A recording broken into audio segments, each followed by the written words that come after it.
difícil que la oposición pueda enfrentar el 2024 con un frente amplio, fuerte. ¿Por qué razón? Porque no tiene personajes que pudieran conjuntarlo y porque sus integrantes, particularmente el PRI, está, créanme, a nada de la desaparición.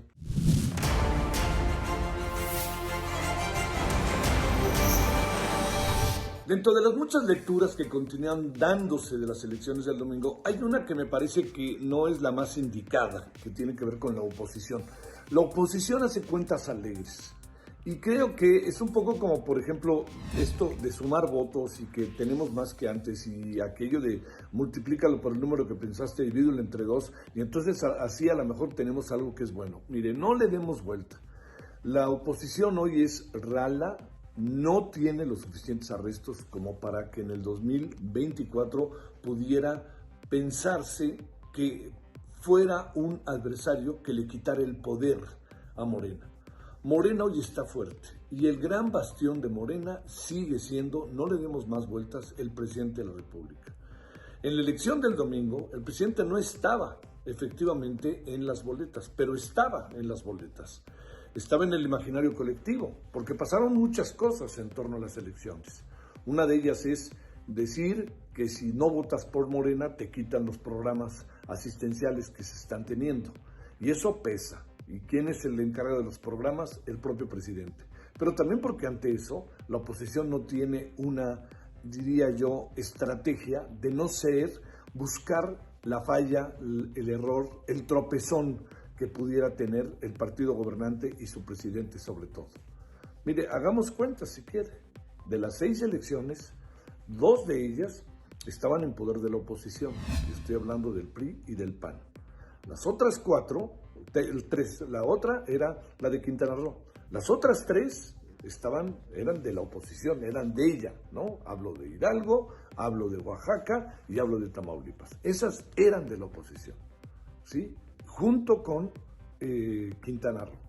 Quintana Roo es un caso muy aparte, porque Quintana Roo de alguna otra manera se iba vistiendo poco a poco de Morena. Pero va de nuevo, de las 6 elecciones, 4 estaban en poder, en juego, 4 estaban las gubernaturas en poder de la oposición.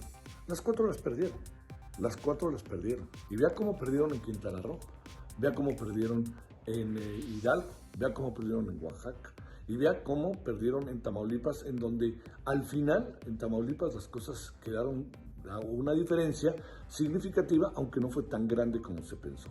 En Durango y Aguascalientes ganaron estados con un muy buen resultado, pero estados que no tienen un peso real fuerte, diría yo, en términos de la cantidad de votantes que pudiera ser como otro estado, como los estados mismos de Tamaulipas, que tiene más de 1 millón de electores. Todo esto se lo planteo porque el fiel de la balanza sigue siendo el presidente. El presidente mantiene popularidad. Muchos están pensando, no, es que después de esta elección, y ya con lo que dijo el singular dirigente de Morena, de que ahora hay que empezar el 2024, el presidente va para abajo, el presidente va a ser el fiel de la balanza.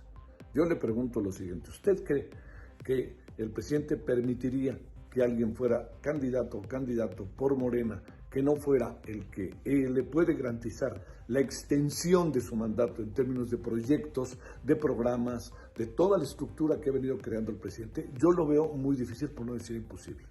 Las encuestas de Morena, fíjese que lo dijo Ricardo Monreal, tienden a ser de repente oscuras y de repente manipulables.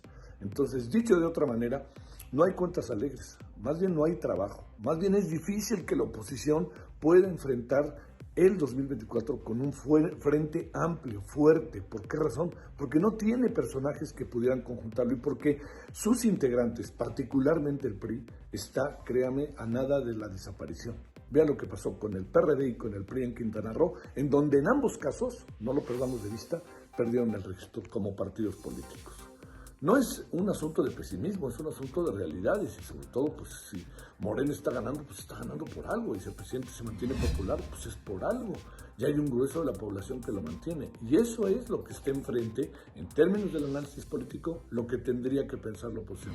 Las cuentas alegres a estas alturas del campeonato no sirven mucho porque, para cerrar le diré, el 2024 está en juego la presidencia, pero no solo la presidencia, gubernaturas, todo el Congreso se va a renovar, presidencias municipales Y ahí es donde las cosas se va a ver, congresos locales, se va a ver ahí qué pasa.